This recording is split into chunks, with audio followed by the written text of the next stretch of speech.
Bom, iniciamos aqui a nossa gravação.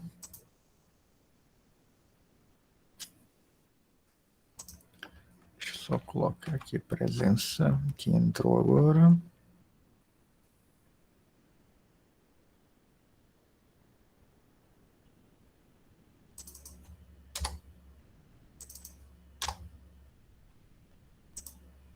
Opa, cheguei aqui.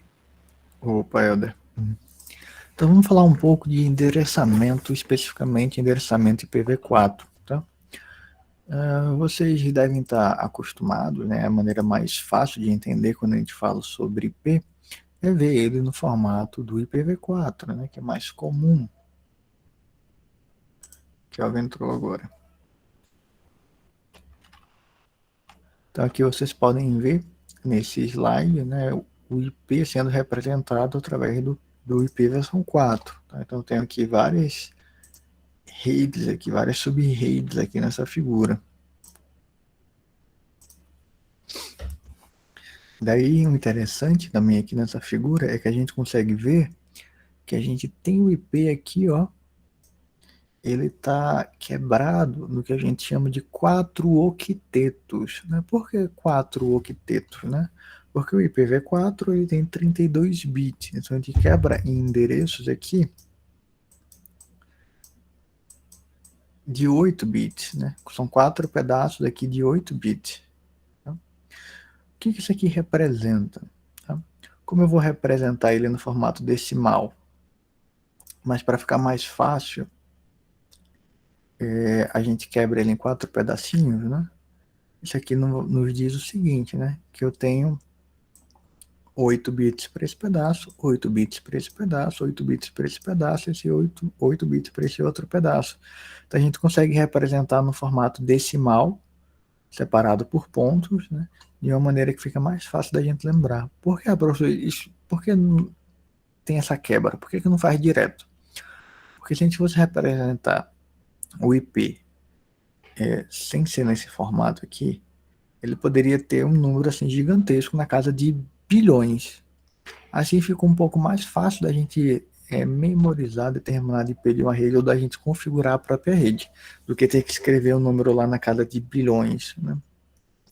Então, é normal a gente representar o IPv4 em 4 octetos, né? Formato padrão de representar o IPv4. Tranquilo? Tranquilo. Então, o que isso aqui quer dizer? Que cada octeto aqui, cada fração pode ir de 0 a que número? Quem consegue dar um chute aí? Cada octeto desse vai de 0 a quanto? Isso, se eu tenho 8 bits, né? Com 8 bits eu consigo representar quantos números? 256. Isso. 256. Ele vai de 0 a 256? 255. E 5. 255. Por quê? Porque inicia do zero? Porque inicia do zero. Então é impossível eu ter um IP, por exemplo, começando de 300. Não dá, é impossível. Tá? É de 0 a 255, cada octeto. Né? Então posso ter um IP, por exemplo, 210.10.10, 200.000, 120.30.40.50. Tudo IP válido, né? Mas se eu tiver um IP 300 ponto alguma coisa, tá errado. Esse é um IP inválido. Se eu tiver um IP 256.5.7, inválido também. Por quê? Já passou aqui, né? É de 0 a 255. Por quê? Porque eu quebro em 4 octetos, em 4 pedaços de 8 bits. Beleza? Beleza. Então, uma outra coisa bem interessante aqui é que o roteador, cada porta aqui, ele tem um IP também. Cada placa de rede no roteador, onde eu conecto um cabo, ele tem um IP. O IP não é só das máquinas finais. As portas do roteador também tem IP. Então, para que a gente organize melhor a rede, nós temos o que a gente chama de sub-redes. Por exemplo, lá no IF Sertão, eu posso organizar a rede em várias redes menores, em várias sub-redes. E daí eu posso determinar quantos hosts eu posso ter em cada sub-rede, inclusive. Tá? Então aqui ele está mostrando 3 sub-redes, né? Que está nessa parte separada em azul. Né? Aqui, aqui e aqui. São 3 sub-redes bem definidas. Então você vê que a faixa da sub-rede é essa aqui, ó, 223.1.1.1.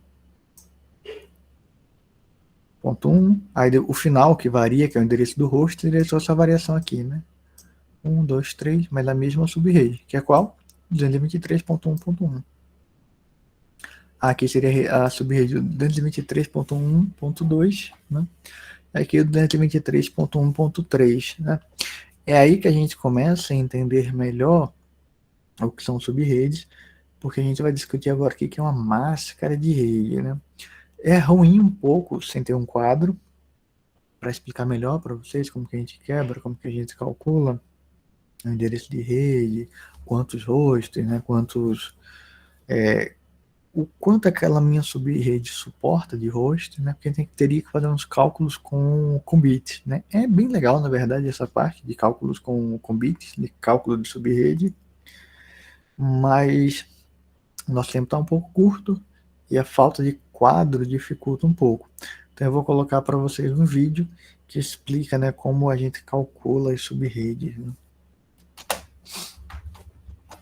Então, para determinar as sub-redes, né, a gente destaca aqui basicamente o hospedeiro, essas ilhas que foram criadas aqui, mas para que a gente entenda, né, as sub-redes, a gente precisa da máscara. Né? E a máscara, a gente tem 2 formas de representar uma máscara. Uma das formas simples é com barra, né? Barra 24. Né? Então a gente consegue determinar o endereço da rede, o endereço de broadcast, por exemplo. Eu vou explicar para vocês o que é o endereço de broadcast. Mas o que isso aqui representa? Em resumo, quantos bits eu tenho para representar o IP versão 4? 32, ok? Eu estou Ok. dizendo que os primeiros 24 bits é de rede. E os últimos 8 bits, que é o que está faltando para completar 32, é para host. Então, nessa sub-rede, eu vou conseguir ter o quê? 2 elevado a 8 hosts, né? No caso, 256.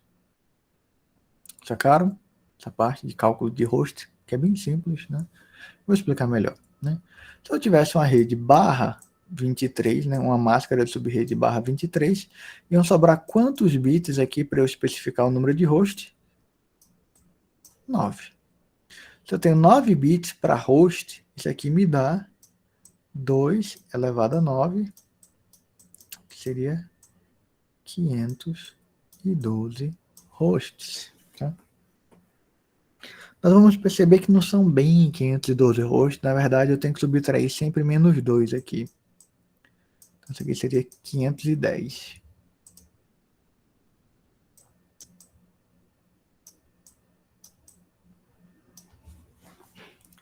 Porque o primeiro IP dessa subrede, a gente chama de endereço de rede, ele não pode ser usado.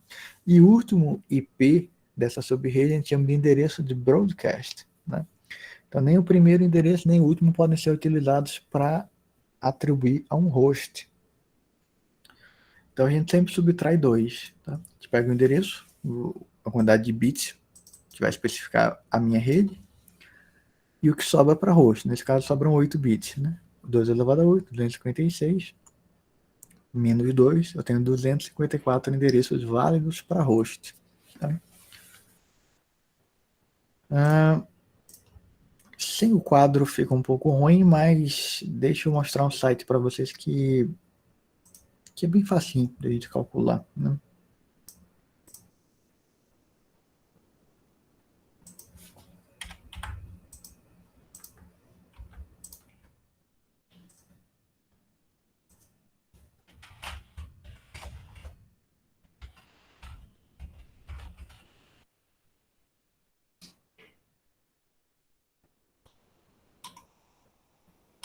Se vocês botarem no Google, né, calculadora de endereço de rede, né?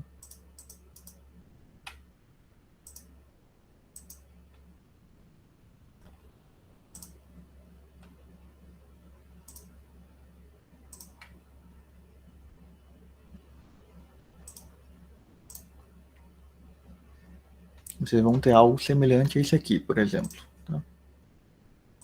Deixa eu botar a tela esticada aqui para vocês. Pronto. Né?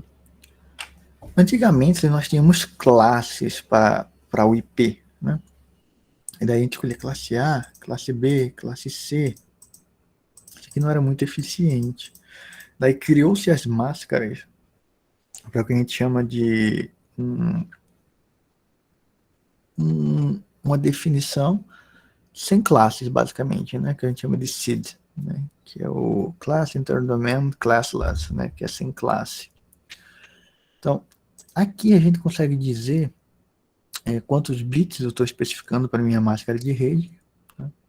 para o meu endereço de rede, para a minha quantidade de hosts que eu tenho na minha rede. Se eu tenho um /24, significa que eu vou ter 24 bits para endereço de rede, 8 bits para host. /25, 25 bits para rede, 7 bits para host. Então, fica fácil de calcular. Então, se tu bota aqui, ele vai calcular automaticamente, né? Por exemplo, qual é o meu endereço IP que eu coloquei aqui, que eu especifiquei, qual é o endereço da rede, qual é o endereço de broadcast, o total de host, né? O número utilizável de host, né? Por exemplo, se meu IP fosse 200.10.1.0, estivesse utilizando um /24, como eu falei para vocês, né? Então eu vou calcular aqui, ó. Esse aqui é meu IP da rede, que é o primeiro IP. O último IP, o IP de broadcast, né? Eu tenho 256 bits para host, mas só posso dar 254, que é o utilizável, né? O válido, né? Eu posso especificar a minha máscara de rede tanto como /24 quanto 255.255.255.0. É outra forma de especificar minha máscara de rede. No final das contas, representam a mesma coisa, tá?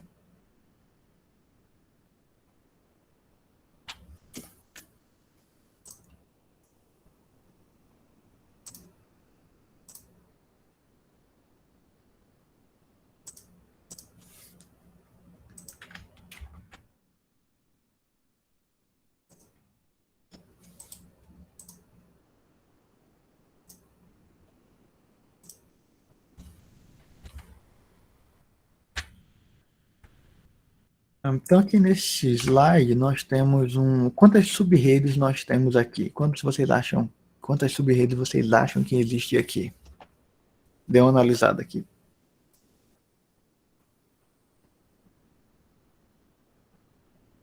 Três? E aí, pessoal?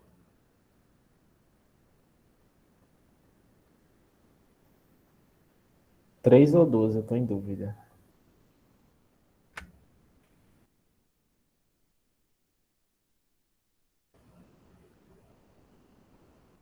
E aí, ninguém? Pode chutar. 3. Duas ou duas? Vamos considerar aqui /24, tá? Se a gente considerar a máscara /24, os 24 primeiros bits, ou seja, os 3 primeiros octetos, né, eles vão definir o endereço de rede. Então, veja só.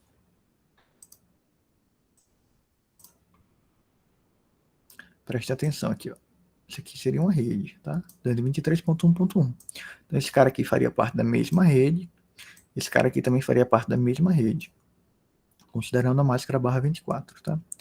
Esse cara aqui, ó, parte da mesma rede.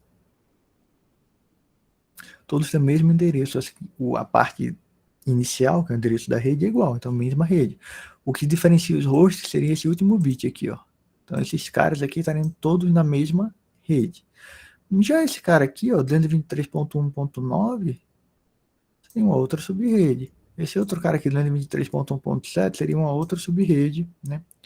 Aqui, né, seria a mesma subrede daqui. Aqui a mesma subrede. Aqui uma outra subrede. Então aqui temos uma subrede aqui, primeira, segunda, Professor, terceira, quarta, quinta professor, e sexta subrede. Pode falar. é assim, mas por que o motivo dessas criação de sub-redes? Não entendi a pergunta, repete, por favor. Por que o motivo de Ok. ter essas sub-redes nessa malha de roteadores aí que responderam? Excelente pergunta, Magno. Nós temos sub-redes por algumas razões. A gente pode criar uma sub-rede por segurança. Tá? O primeiro motivo de criar uma sub-rede por segurança, em PHCP eu vou explicar melhor para vocês. Mas a primeira coisa, a rede ela tem um endereço que é chamado endereço de broadcast. A gente pode mandar um pacote para o roteador e esse pacote ele vai ser replicado para todo mundo daquela mesma rede. Né? A gente chama de endereço de broadcast porque vai para todo mundo. Nós temos 3 classificações, tá, de envio de pacote. Unicast, que é o comum, que é de 1 para 1, você está enviando pacote de um remetente para um destinatário. Um multicast, que é de 1 para poucos, tá? Unicast, 1 para 1, multicast, 1 para poucos e broadcast, 1 para todos, tá? Então, quando você cria essas divisões de sub-redes, né, você isola, né, grupos específicos. Eu posso criar uma sub-rede, por exemplo, para o laboratório 1, que é o laboratório lá de informática. Então tem uma sub-rede ali, bota o endereço /24 e todo mundo ali pode conectar. Daí ela está isolada, essa sub-rede. Eu posso dar posso conectar um enlace ali gigabit e está todo mundo isolado naquela rede, conectado no roteador. Então, primeira razão é para que a gente tenha um grau de segurança, um grau de isolamento. Né? Eu posso ter uma rede que o pessoal fica desenvolvendo determinado serviço, uma rede administrativa, né? Então, eu posso separar as redes. Existe até a possibilidade de criar o que a gente chama de redes virtuais, né, de VLANs, mas esse é um outro tópico, né, para a gente discutir.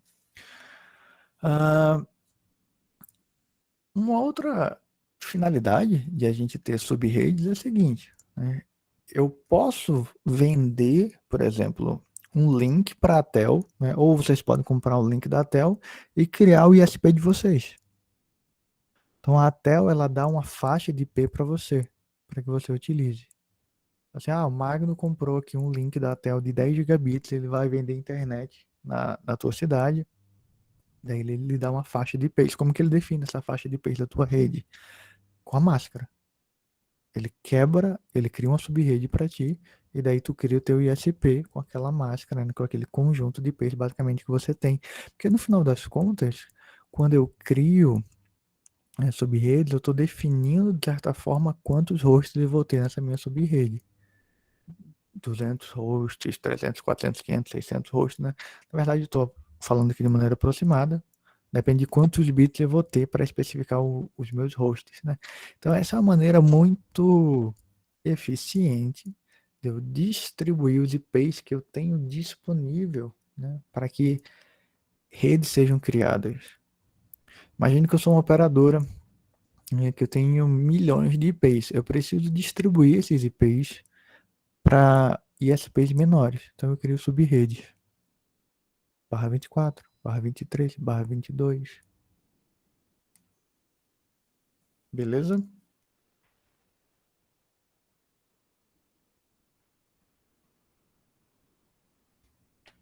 Beleza.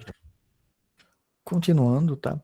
Como eu falei para vocês, né, a gente tem o que a gente chama de classless interdomain routing, né? Seria basicamente roteamento interdomínio sem classes, né? O que isso quer dizer? Antigamente nós tínhamos uma classificação que não era muito útil, né? E que a gente utilizava classes específicas para determinar o quanto de IPs eu ia ganhar para minha subrede. Classe A, classe B, classe C, mas aí eu não tinha o nível de gerenciamento que eu tenho ao utilizar essa máscara aqui, barra 24, barra 23, barra 22, barra 21. Eu consigo quebrar muito mais. Por quê? Porque antes eu era obrigado a escolher entre algumas classes. Vou mostrar aqui para vocês.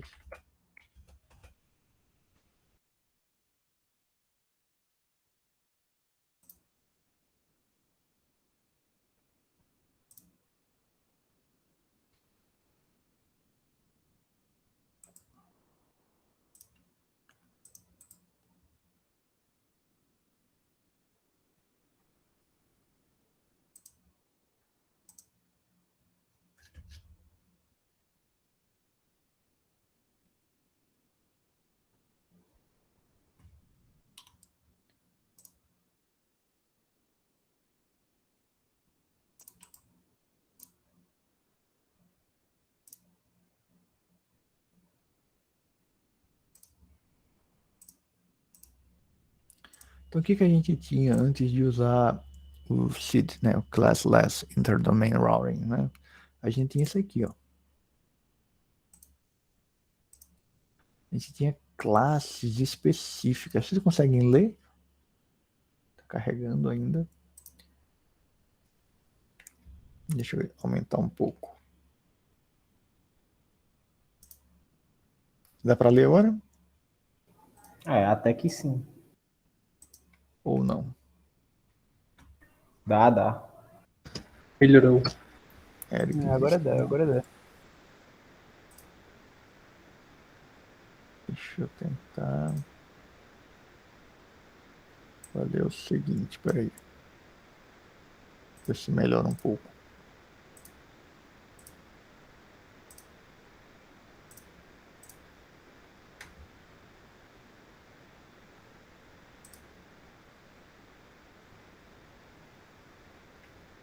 Agora, se não der, tá danado. Tá um pouco distorcida essa imagem, tá? Mas basicamente era o seguinte, né? Eu poderia dizer que o octeto que eu ia utilizar, eu poderia escolher um IP de classe A, um IP de classe B, um IP de classe C. Né? Por que isso era ineficiente? Se eu pegasse o IP de classe C, ou seja, um bar 24, basicamente eu teria quantos hosts? Né? 254 hosts, como a gente viu. Daí, se eu tivesse 400 computadores na minha rede, eu assim, vou montar uma rede aqui do IF Sertão, eu queria isolar a minha rede, eu queria criar uma sub-rede aqui independente. E daí eu queria um conjunto de IPs para esses meus computadores aqui. Aí, obrigatoriamente, eu não poderia pegar um IP de classe C. Eu teria que pegar um IP de classe B, uma faixa de IPs, né, da classe B. Daí eu seria obrigado a ter uma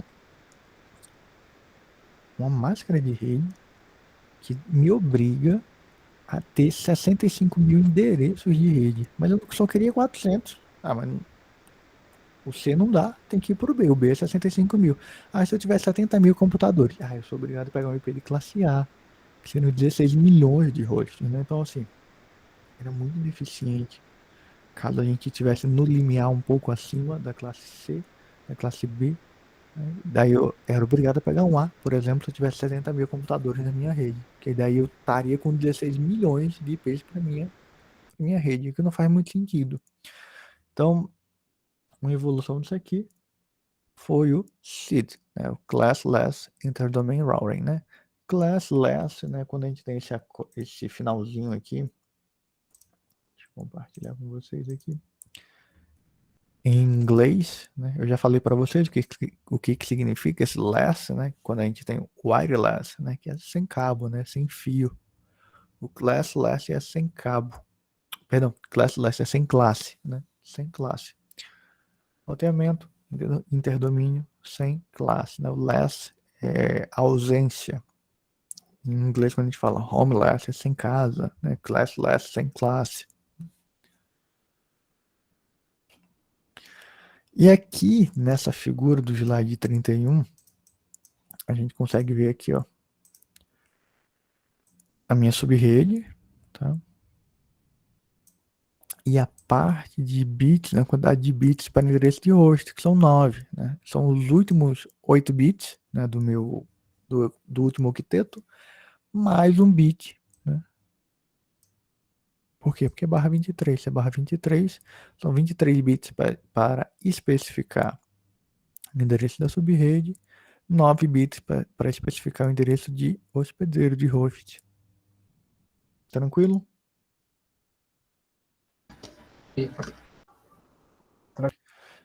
Daí, como que a gente faria o cálculo na mão, né? De qual o primeiro endereço, né? Qual o último endereço? Bom, o último endereço aqui de host seria isso aqui tudo 1. E o primeiro endereço seria isso aqui tudo 0.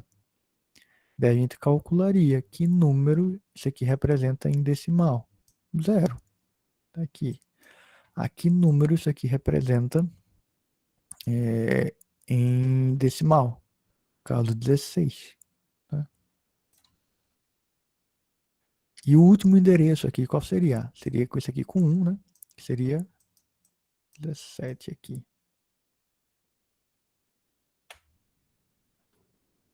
Mas isso aqui é um detalhezinho de cálculo, né? Que for rabiscar aqui vai ficar uma bagunça danada. Eu vou colocar um videozinho, né? Que especifica isso aqui bem tranquilo. Para que vocês aprendam a calcular na mão, né? Embora vocês possam utilizar algum site que calcula automaticamente. Isso é bem tranquilo. Não é algo que vocês tenham que saber decorado, né? Embora seja muito legal. Um outro ponto fundamental que vocês têm que entender é como é que funciona o DHCP, né? Que é o Dynamic Host Configuration Protocol, né? Protocolo de configuração dinâmica do host. Né? Vocês já perceberam que quando vocês chegam em algum lugar que tem um ponto de acesso, né, um lugar para conectar via Wi-Fi, qual é o IP que vocês têm, né, naquela rede antes de conectar no Wi-Fi?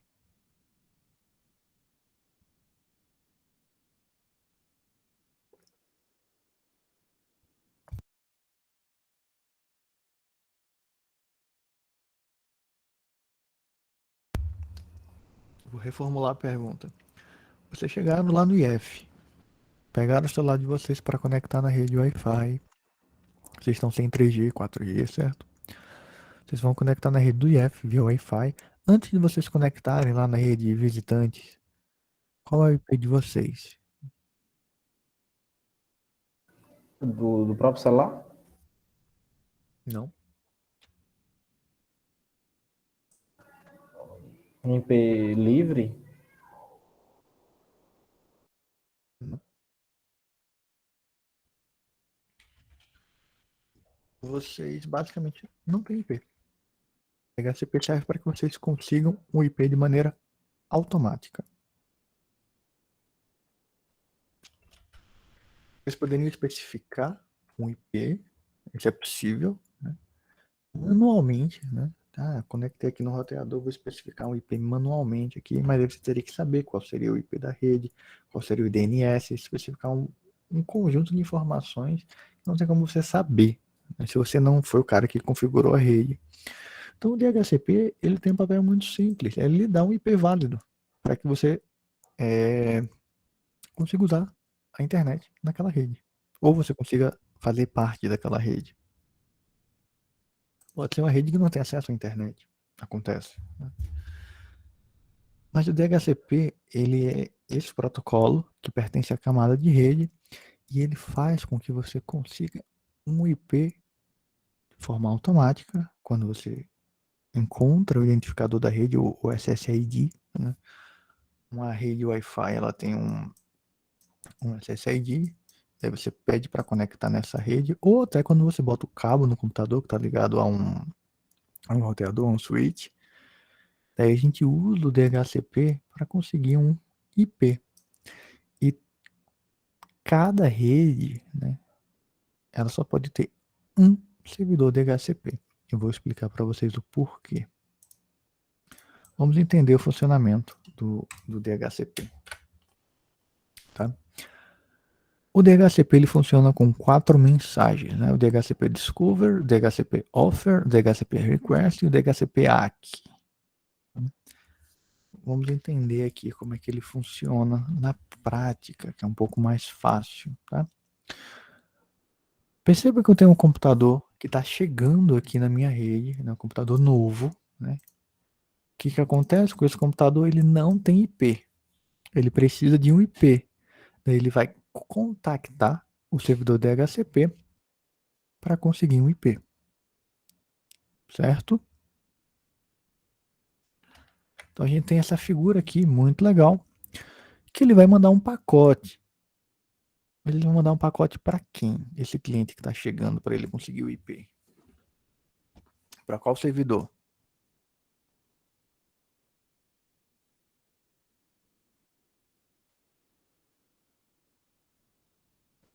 Pro próximo, não? Pro próximo é o 223.1.2.5.67. Não. Veja só. Vou explicar novamente. O cliente está chegando. Ele precisa de um IP. Eu tenho um servidor específico, que é o servidor de DHCP, que ele tem o papel de fazer o quê? De gerenciar os IPs da minha rede de forma dinâmica. É ele que me dá os IPs. Ele que sabe qual computador tem cada IP, né? Então, se eu chego na minha rede, se eu chego numa rede nova, eu preciso contactar que servidor para conseguir um IP. O servidor DHCP? DHCP. Como que eu sei o IP do servidor DHCP quando eu chego na rede? Porque ele é livre, tentando encontrar ele. O que significa livre? Tipo aberto, é visível. E não precisa de permissão para se conectar. Veja, se eu quero me conectar, vamos relembrar o que a gente discutiu anteriormente. Se eu quero me conectar no servidor do Facebook, quero requisitar uma página. O que eu preciso especificar para chegar no servidor do Facebook? Então, a primeira coisa que eu faço, eu vou lá no meu navegador, digito O do www.facebook Facebook, domínio. e daí eu consigo botar no meu pacote lá, destino Facebook? Não, né? O que eu tenho que fazer quando eu digito lá facebook.com.br? O que o meu navegador faz, na verdade? Né? E manda pro DNS. Isso, aí O espera a DNS, resposta do endereço IP do Facebook. isso. Aí ele entra em contato com o endereço IP do Facebook, Cliente. beleza? Sim, do Facebook retorna para o cliente que solicitou. Então, se eu quero contactar o servidor DHCP, eu vou montar um pacote que eu vou dizer o seguinte, olha, endereço remetente sou eu. Endereço destino, servidor DHCP. Ok? Faz sentido isso para vocês?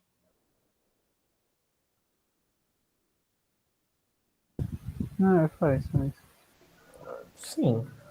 Ok, mas qual é o meu IP se eu não tenho? Como que eu vou botar num pacote sem endereço IP? Opa, não tenho. É Ele o que tem eu um IP quero. fixo? Eu quero o IP. Na verdade, eu não tenho o IP. É isso que eu quero, né? Aí, o que eu vou usar? Endereço IP 0000. Eu não tenho IP. Aí é zerado. Fonte 000. Isso aqui é a porta no final, tá? 68 é a porta. Beleza. Então eu já sei que eu vou colocar IP 00, tudo zerado. Por quê? Porque eu não tenho IP. Ah, mas eu sei que eu tenho que contactar agora o servidor DHCP. Então eu vou botar o IP do servidor DHCP, que é 223.1.2.5. Mas peraí.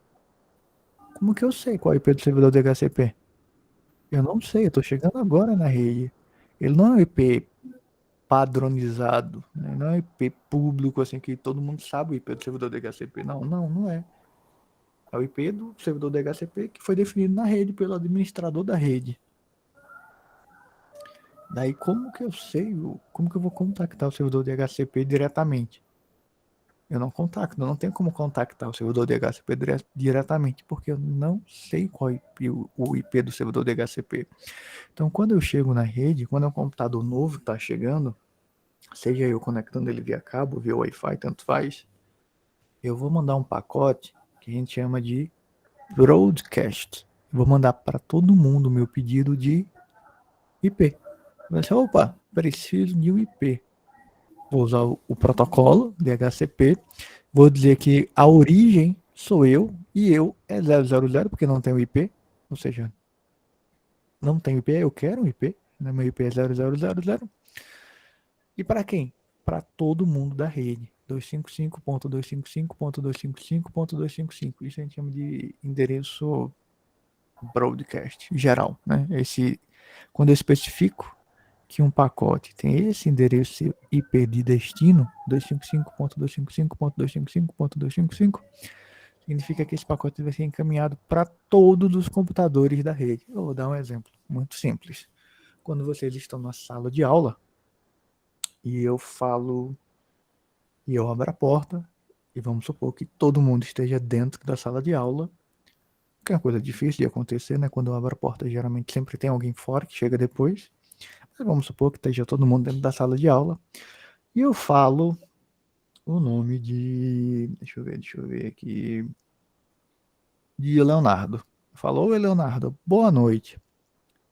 É só Leonardo que ouve ou todo mundo ouve? Todo mundo. Todo mundo ouve, né? O que eu falo? Aham. Ou nessa sala aqui, agora à noite. Né? Tô falando aqui no microfone e eu falo, boa noite, Leonardo. Todo mundo ouve. Essa mensagem, ela foi em broadcast. Embora eu tenha falado o nome de Leonardo, todo mundo ouviu. Porque eu tô mandando ela em broadcast. Eu mando uma única mensagem, mas ela chega em todos. Então, isso é o que acontece numa rede quando eu especifico o endereço de broadcast de um pacote.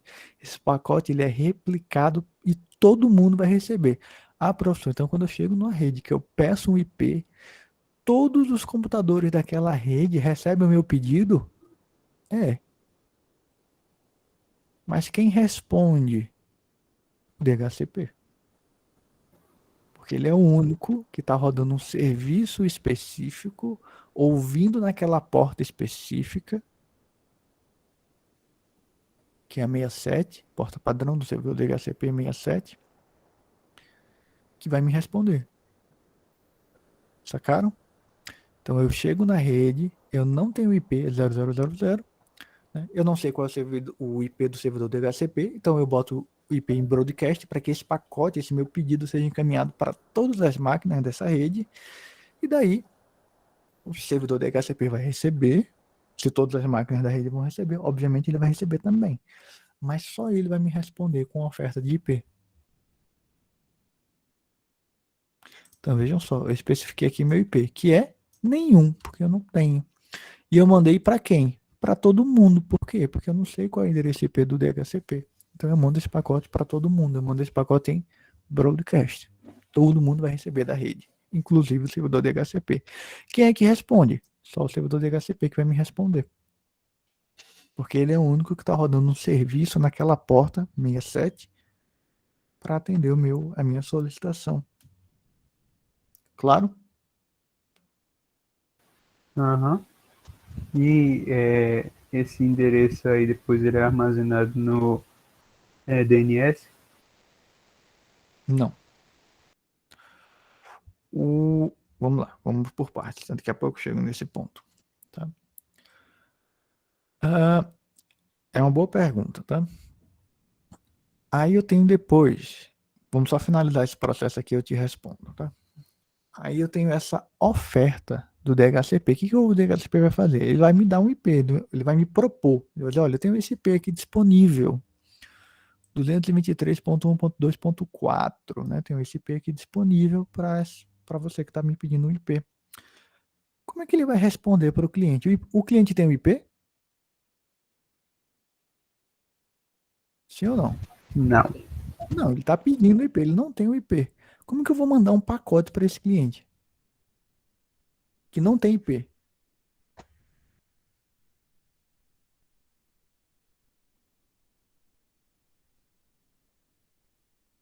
Manda para todo mundo de novo? Mando para todo mundo de novo. Eu vou mandar em broadcast. Ele vai dizer, olha, quem está mandando esse pacote? O DHCP, né? 223.1.2.5. Para quem? Para todo mundo, em broadcast. Então eu vou oferecer um IP para todo mundo. né? Esse pacote de oferta de IP vai para todo mundo. Mas quem é que vai interagir? Só o cara que está sem IP, que acabou de chegar na rede, né? Os outros computadores que já têm IP, eles vão descartar esse pacote. Então o cliente recebe essa oferta de IP, daí ele aceita, eles, opa, solicita aqui, dizendo, eu quero esse IP aí, show de bola, vou querer. Daí o servidor responde com DHCP ACK. Então, depois dessa mensagem recebida pelo cliente, né, todas as outras mensagens ele vai trocar de forma unicast, um para um. Ele vai dizer quem é ele, qual é o IP dele e qual o destino, qual é o IP do destino. Ele não vai trocar mais mensagens em broadcast. Né? Ok? Tranquilo? Aham. Claro? Ok. Não? Não entenderam? Massa é quando Vamos tem lá. duas pessoas querendo ir ao mesmo tempo, aí ele manda pra todo mundo. Perfeito, perfeito. Essa era a minha próxima pergunta. Eu perguntei, vocês entenderam? Ah, entendi. Então, quando chegam duas pessoas pedindo IP ao mesmo tempo, se ele responde, se eu peço em broadcast e ele responde em broadcast, como que eu vou saber para quem que ele está respondendo? Acho que vai pra quem pediu primeiro. Seria uma boa solução, mas não. Toda vez que um cliente chega pedindo um IP, ele gera um ID aleatório. E daí, esse ID, que é gerado de forma aleatória, ele é um identificador, né? Transaction ID. Né? Então, quando esse cara aqui, esse servidor de HCP, responde, ele vai dizer qual é o ID de quem pediu aqui, 654. Tá?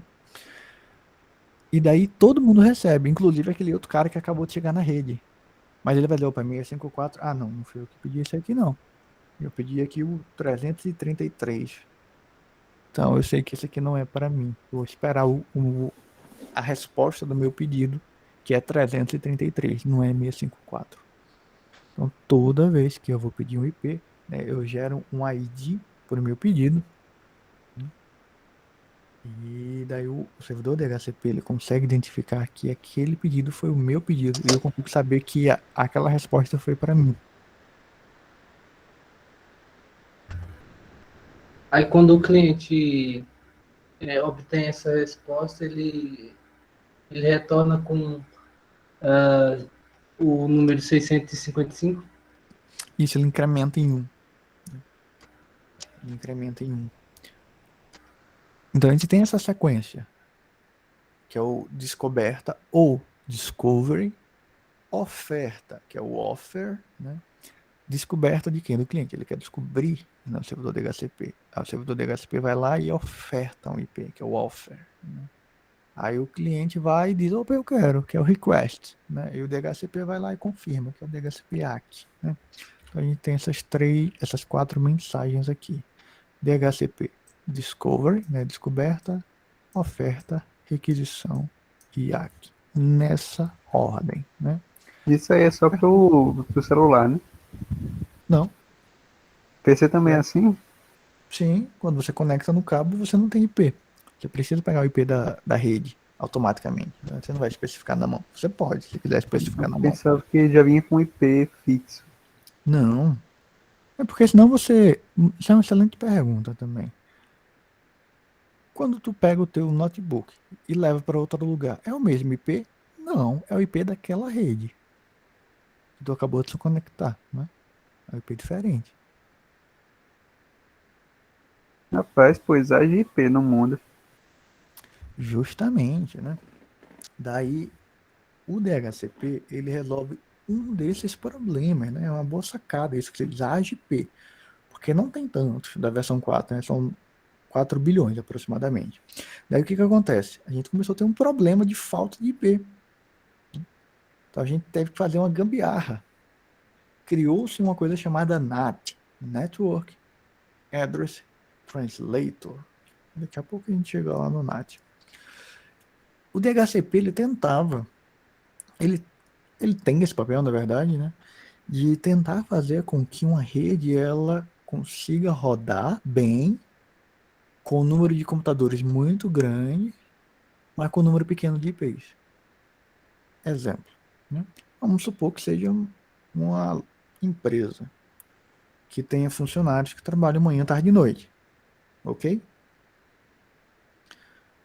Vamos supor que eu tenha nessa empresa 300 computadores, certo? Vocês acham que os Uhum. 300 computadores vão estar ligados ao mesmo tempo, na mesma hora? É provável. É provável que não. Porque assim, como tem turnos diferentes, né? Vai ter trabalhador que trabalha de manhã, tem trabalhador que trabalha à tarde, tem à noite, tem um que trabalha manhã e tarde, eu trabalho tarde e noite. Posso ter um revezamento de dias também, um trabalho final Ah, de eu pensei semana, que outro. eles revezassem turno, tipo, enche todo mundo numa sala, depois sai, chega todo mundo de novo no mesmo computador. Ah, ok. É um exemplo hipotético, tá? É porque assim, o DHCP, a ideia é que ele distribui dinamicamente. Você não vai ter o IP estático, então você consegue atender, tá, um número maior de usuários, mesmo você não tendo aquela quantidade de IPs. Por exemplo, imagine que você é um ISP. Aí você tem 30 mil clientes. Mas você não precisa ter 30 mil IPs. Por quê? Porque dificilmente os 30 mil vão estar ligados ao mesmo tempo. Então você tem uma margem probabilística aí de segurança, né, de que nem todos os 30 mil vão estar conectados ao mesmo tempo, o tempo todo. Né? Hoje em dia isso não é bem verdade, né? A gente sempre está conectado na internet porque o nosso roteador fica ligado na tomada o tempo todo. Mas numa rede empresarial, que a gente esteja utilizando o NAT, eu vou explicar para vocês daqui a pouco como funciona o NAT, a gente consegue, por exemplo, ter um barra 24, né, que é 254 hosts, né? A gente pode gerir essa rede, pode ter 280 hosts, né, porque nem todos vão estar ligados ao mesmo tempo, mas a gente vai ter IP para esses caras que vão estar lá usando a rede. Então, o papel do DHCP, de forma bem simples, é o quê? Distribuir IP para um computador que não tem IP. Ah, professor, e se eu pego o IP? Como é que eu perco esse IP? Se eu pedir para o DHCP e ele me deu, eu posso perder esse IP? Pode, ele tem uma validade. Toda vez que o DHCP lhe dá um IP, ele tem uma validade, isso é configurável no servidor DHCP. Você diz, essa validade desse IP é de 15 dias, de uma semana, é de um mês. Então vocês podem notar que o IP de vocês ele vai mudar daqui a 10 dias, 15 dias. Se vocês forem verificar lá no site, bota assim, verificar o IP, o seu IP, né? Aí você vai lá no Google, ou no seu IP local mesmo, né? Dá um IP config, né? Você vai ver, geralmente na rede local, você vai ver a faixa de IP 192.168.1.3.4.5, tá? Daí, o IP do roteador de vocês é diferente, né? Que é o IP público. Então, sei lá, 200.133.40.10, vamos supor. Daí esse IP também muda dinamicamente, né? O teu provedor de serviço muda o IP do teu roteador frequentemente. Por quê? Porque ele usa DHCP. O IP expira e daí ele pede um IP novo. Pode ser que ele renove, te dê o mesmo IP, pode ser que ele te dê um novo. Isso impede isso faz com que você não consiga ter um servidor em casa. Porque o pessoal tem que saber qual é o teu IP para acessar o serviço que você está configurando. E se o teu IP fica mudando, aí complica. Tu teria que ficar atualizando no DNS desse Elder. Peraí, a operadora mudou meu IP. Então associa esse nome a esse IP novo que ela me deu. Na outra semana mudou. Atualiza o DNS de novo. E daí ia ser uma saga infinita, não faz sentido, né? Um Então o servidor. DNS armazena o IP dos servidores. Exatamente. Né? Porque eu faço essa associação, né? Eu peço para o DNS associar aquele domínio àquele IP. Daí ele fica sempre traduzindo aquele domínio para aquele mesmo IP. Ele pode mudar de IP, por exemplo, ou eu posso mudar de DNS? Pode. Né? Por exemplo, eu tinha um site lá do GPro, que é o site do meu grupo de pesquisa, que eu já falei para vocês. Daí eu comprei um domínio gprolab.com.br, no Wix, né? Aquele site de montar site. Né? Daí o que aconteceu? O Wix ele me ofereceu o DNS, perdão, o Wix ele me ofereceu o domínio gratuitamente no primeiro ano. Falei assim, massa, né?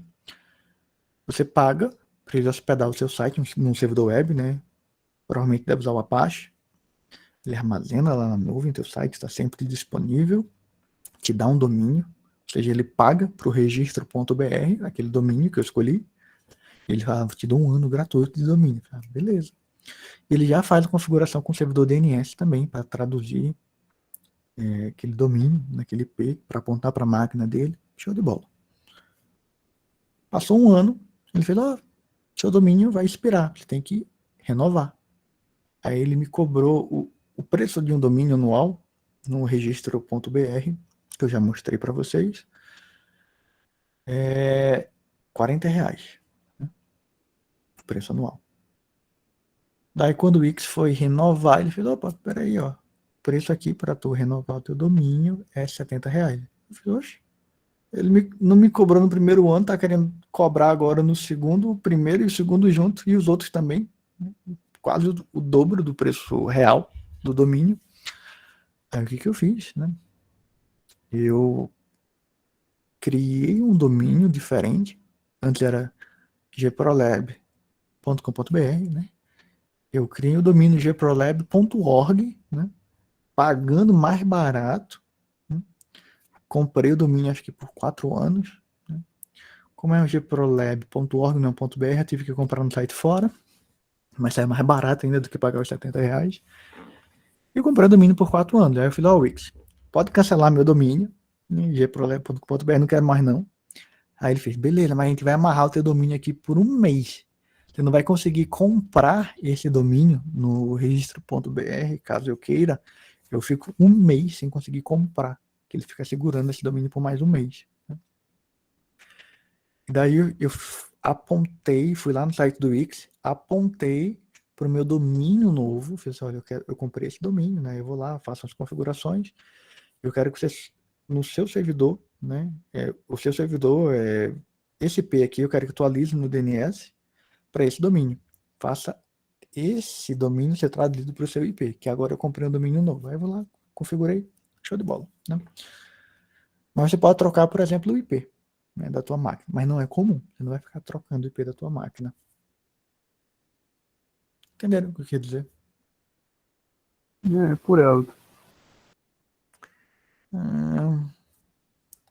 Posso fazer uma aula depois mostrando como que a gente faz essa configuração lá no site do Wix. Vou olhar só se tem algum problema de segurança, né? Provavelmente a gente não vai gravar essa aula. É uma boa. Em resumo, né? A gente tem o servidor DNS, né, aqui, que ele vai traduzir, né, um domínio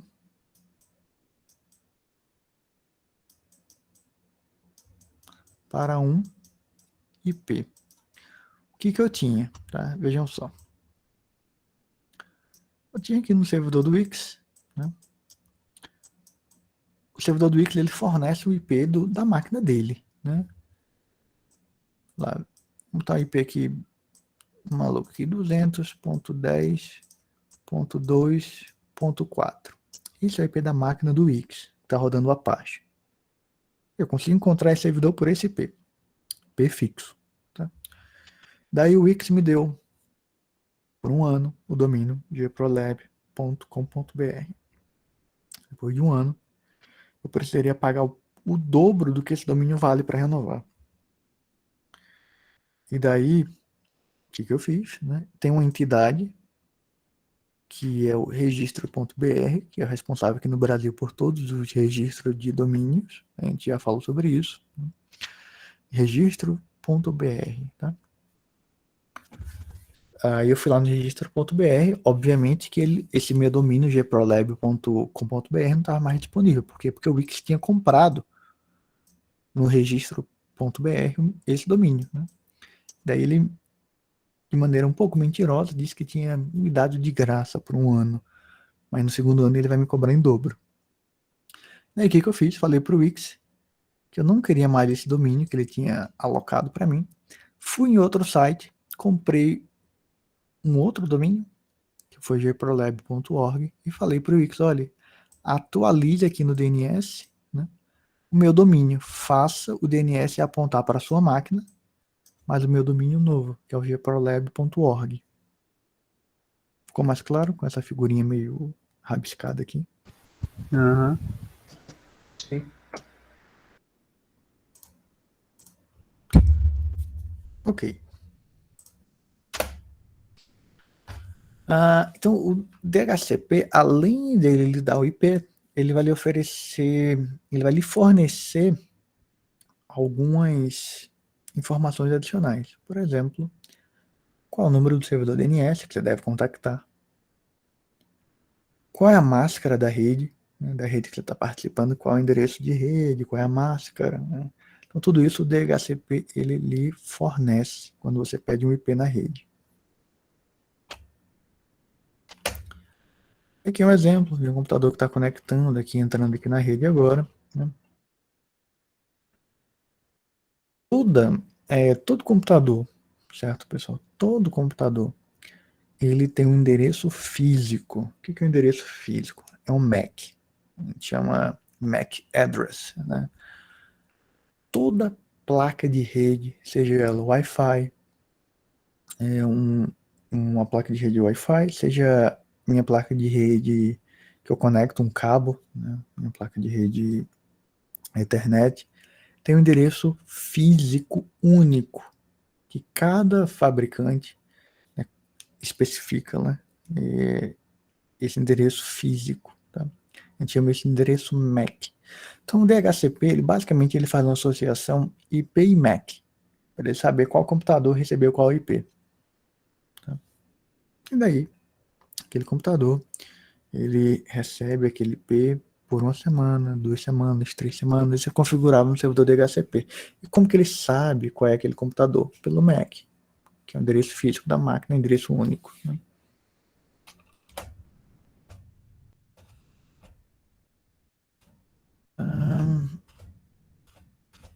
Okay.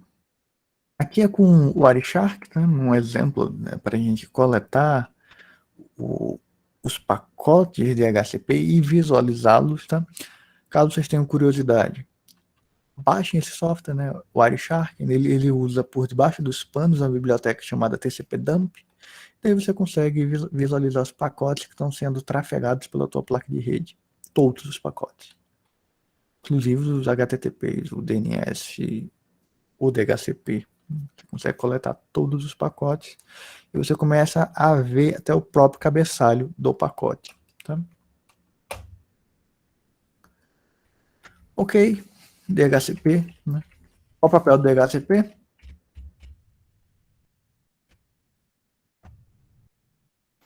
E ele gera Dá um IP.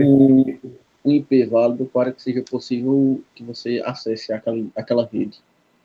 Perfeito. E o DNS?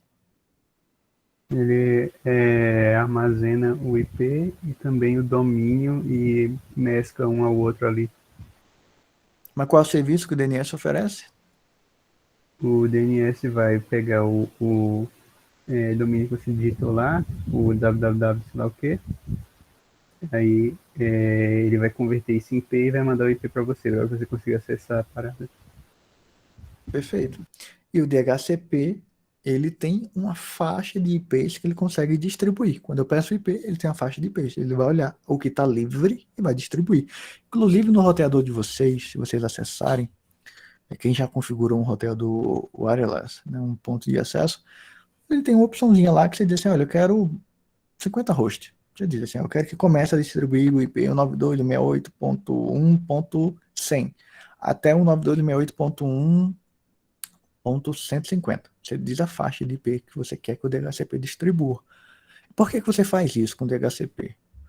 Porque você pode deixar, por exemplo, uma faixa de IPs fixa para os servidores. Lá no IF, por exemplo. Posso ter uma faixa de IPs fixa para os servidores, sei lá, os 10, os 20, os 50 primeiros IPs que eu tenho disponíveis, eu posso colocar para os servidores. Então eu deixo fixo. E peço para o servidor DHCP distribuir os outros IPs que restaram. Daí eu consigo especificar no servidor DHCP qual é a faixa de IPs que eu quero distribuir para os meus hosts, né? Que é uma configuração do próprio DHCP.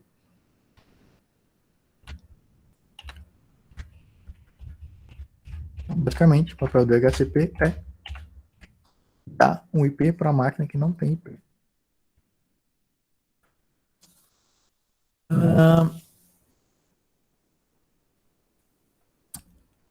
Isso aqui é bem interessante, né?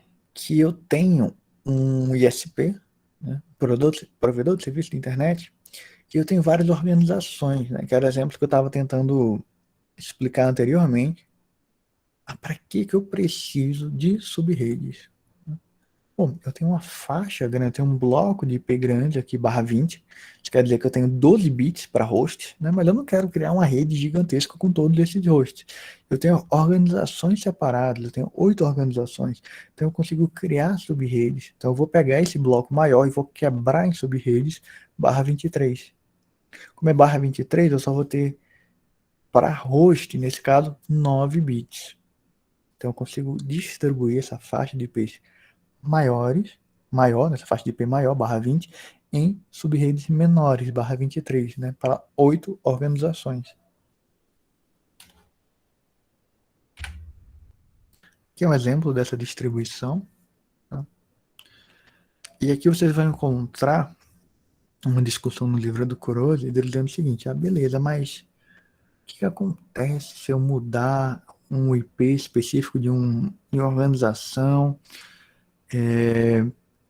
para um outro ISP? Como é que vai funcionar? Ele vai ter que mudar todos os IPs dele, né, de todos os servidores, vai ter que reconfigurar o DNS inteiro. Bom, tem como a gente fazer um workaround, né, que é o que a gente chama de uma gambiarra. Né? A gente consegue determinar como que esse pacote ele vai ser encaminhado dentro do roteador pelo caminho mais específico. Então é basicamente o seguinte, eu tenho esse ISP aqui, se eu recebo um pacote que é para a rede 16.0, 220.23.16, então todo pacote que tem basicamente esse início, achei que vai encaminhar para cá. Então, basicamente, a gente tem tabelas de rotas agregadas pela máscara de rede. Isso facilita muito, porque isso agrega uma faixa de IPs que o roteador vai entender como encaminhar por um conjunto de IPs que é especificado pela faixa. Foi aquele exemplo que eu dei lá na outra aula, né, sobre a camada de rede, que eu tenho faixas específicas. Como que eu defino essa faixa? Pela máscara. Né? E se eu tiver um IP dentro daquela faixa que está fora daquela porta que eu devo encaminhar, a gente consegue contornar buscando o caminho mais específico. Né? Eu coloco esse caminho mais específico primeiro, se ele não faz o match, ele vai procurando na próxima linha da tabela de encaminhamento.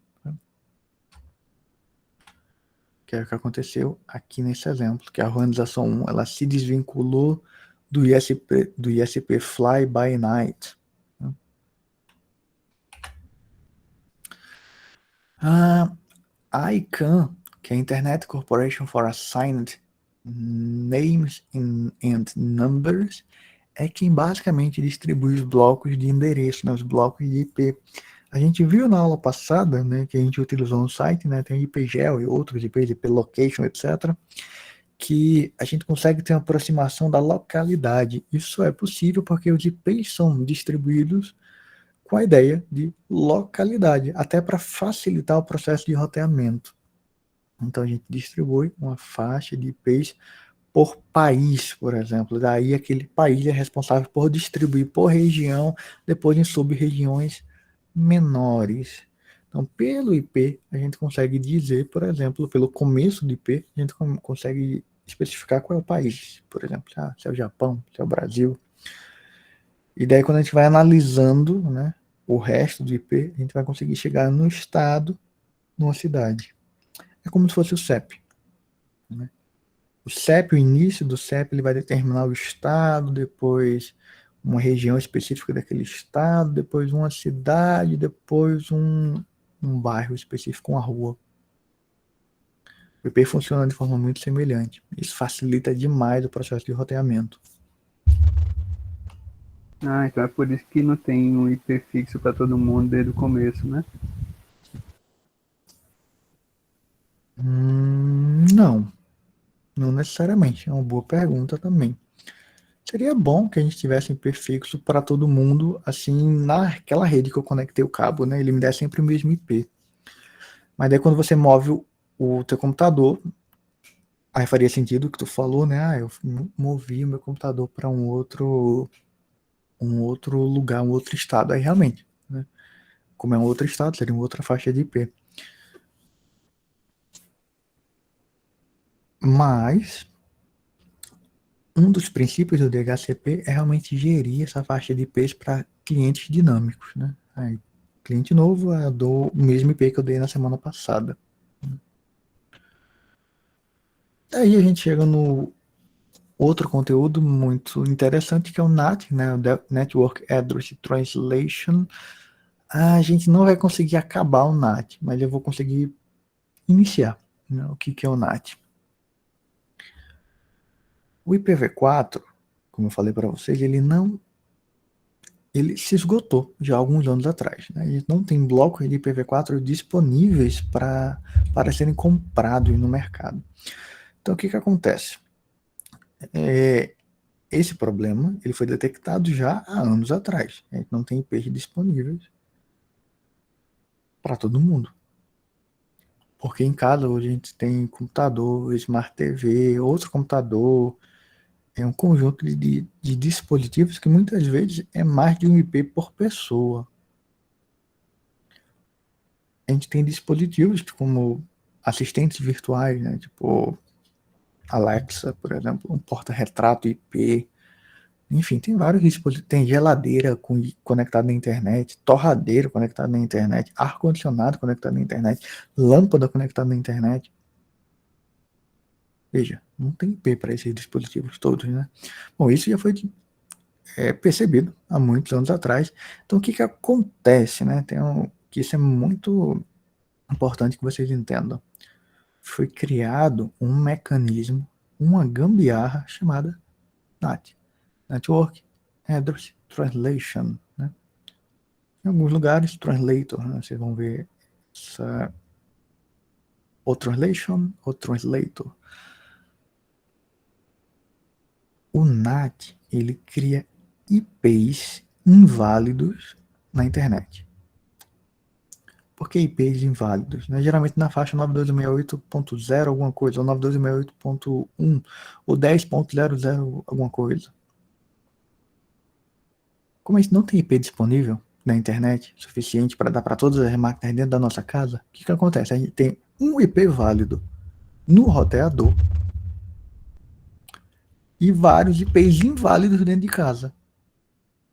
Tipo 10.0.0.1, 10.0.0.2, 10.0.0.3. Daí a outra pessoa, o meu vizinho, pode ter o mesmo IP. 10.0.0.1, 10.0. Não importa. É um IP que só é válido dentro da minha subrede local. O que sai para a internet é o IP do meu roteador. Todos os pacotes eles vão ter que ser trocados quando passarem pelo roteador com o IP do roteador. Então quem vai gerenciar e receber tudo é o roteador. Deu para entender essa ideia inicial? Deu. Mas esses IP inválidos assim, eles ainda seguem aquele mesmo padrão, né? Do endereço e tudo.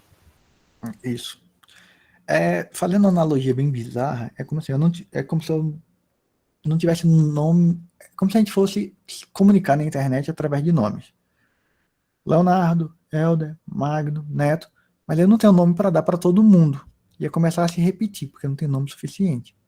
Teria que repetir os nomes, mas eu não posso repetir os nomes, porque senão, se tem dois Leonardo, eu não vou saber quando eu mandar o pacote destino Leonardo. Vai para qual se tem dois? Então o nome tem que ser único, o IP tem que ser único. Tá? Então o que acontece? Tem um cara lá, que tem um nome único, que é, sei lá, é o Júlio. O Júlio é nome único, ele é o roteador. Daí, todos os pacotes, a Leonardo quer enviar um pacote, mas daí, para ele não ficar com o nome repetido, ele envia para Júlio. Aí Júlio vai botar, quem está enviando é Júlio, quem vai receber é Júlio. Daí, quando chegar esse pacote, ele vai saber que é para Leonardo. Ele meio que modifica o envelope quando está enviando, e coloca o nome dele. Então a gente só tem um IP válido. Em outras palavras, em termos de rede de computador, olhe para esse slide aqui, que vai ficar mais fácil.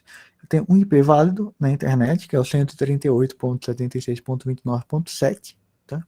Esse é o IP do meu roteador. É o IP válido na internet. Todo mundo na internet consegue me encontrar através desse IP. Mas esse IP faz chegar no roteador, não na minha máquina aqui. 10.0.0.1. Quando esse cara envia um pacote, querendo acessar o Facebook, por exemplo, esse pacote ele não sai com o IP de origem, o pedido, né, 10.0.0.1, sai com o IP do roteador. O roteador recebe para ele. Mandou para o Facebook, recebeu. O roteador recebeu esse pacote. Daí o roteador sabe, mas peraí, quem pediu esse cara foi o 10.0.1, e daí ele encaminha para esse cliente, né, para esse host. Mas enfim, vamos detalhar melhor o uso do NAT. Na próxima aula a gente conclui essa parte de NAT, ICMP e PV4, PV6. Provavelmente não vai dar tempo, eu vou colocar alguns vídeos adicionais para vocês, mas a gente discute pelo menos o NAT e tira dúvidas. Eu vou colocar hoje já o material complementar. PV4, PV6, NAT. Já coloquei atividade para vocês lá no Classroom, tá com algumas perguntas, para vocês treinarem para a prova. E daí a gente fala um pouquinho de NAT na próxima aula. Eu abro para vocês tirarem dúvidas. Beleza? Vai falar alguma coisa, Leonardo? Cada roteador tem limite de IP que ele pode distribuir, não é? Não é exatamente o roteador que distribui o IP, seria o servidor DHCP que iria distribuir. Daí o servidor DHCP tem um limite, ele tem uma faixa de IPs que ele pode distribuir. Não, esses IPs inválidos aí. Então, esses IPs inválidos, eu vou ter dentro dessa subrede um servidor DHCP, só posso ter um, porque senão vai dar conflito. Por quê? Por que dá conflito? Por que eu só posso ter um servidor DHCP? Porque quando eu chego na rede, eu mando o pacote em broadcast, os dois servidores de DHCP receberiam aquele pacote. Daí os dois me responderiam. Isso aí ia dar uma confusão na rede. Então, assim, esses IPs inválidos, né, eles são distribuídos pelo teu ponto de acesso, né? Geralmente tu contrata um ISP, o servidor o ISP vai instalar um ponto de acesso, um roteadorzinho na tua casa, pequenininho, sem fio e com fio, né? Você consegue conectar o cabo nele ou conectar via Wi-Fi. E daí ele já configura nele o servidor de DHCP. Então esse ponto de acesso ele funciona como servidor de DHCP que faz o NAT para distribuir esses IPs inválidos na rede. Geralmente ele coloca uma máscara /24, que é um IP com a máscara /24, que ele consegue aproximadamente aí 250 hosts, né? Que é mais do que suficiente dentro da nossa casa. Então, se vocês derem um IP config, CMD IP config, vocês vão ver, muito provavelmente, um IP na faixa 192.168.1 ponto alguma coisa, ou 92.168.0 alguma coisa. Isso está configurado no servidor de DHCP do roteador de vocês dentro da sua casa. E o roteador de vocês tem um IP válido na internet. E quem deu esse IP para ele foi o teu provedor de serviço, provedor de internet.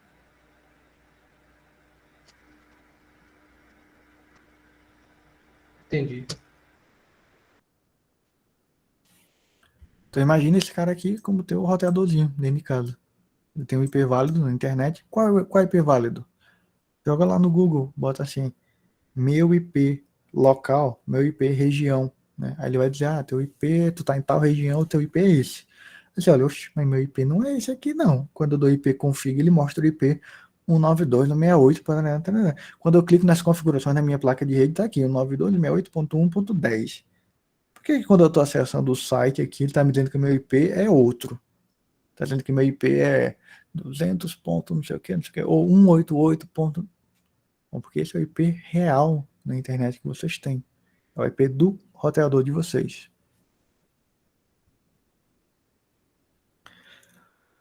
Pois beleza, pessoal. Dê uma olhadinha na atividade, né? Vamos tentar responder algumas das perguntas.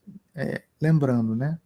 A aula de revisão não é para responder exatamente as perguntas da atividade, né? Isso aí vocês têm que tentar responder. Aí vão surgir dúvidas. Aí essas dúvidas é o que a gente vai tirar na aula de revisão. E a aula de revisão, ela não é um aulão de vestibular. Se for para dar um aulão, professor, fala aí sobre esse tópico que eu não sei nada. Bom, a aula está gravada. Né? Dá uma olhada na aula gravada, que já está lá no YouTube. Então a ideia da aula de revisão é tirar dúvidas pontuais. Quantas forem, desde que sejam pontuais. Beleza, pessoal? Até a próxima aula. Uma boa semana para vocês. A gente se vê em breve. Até Boa mais. noite. Boa noite.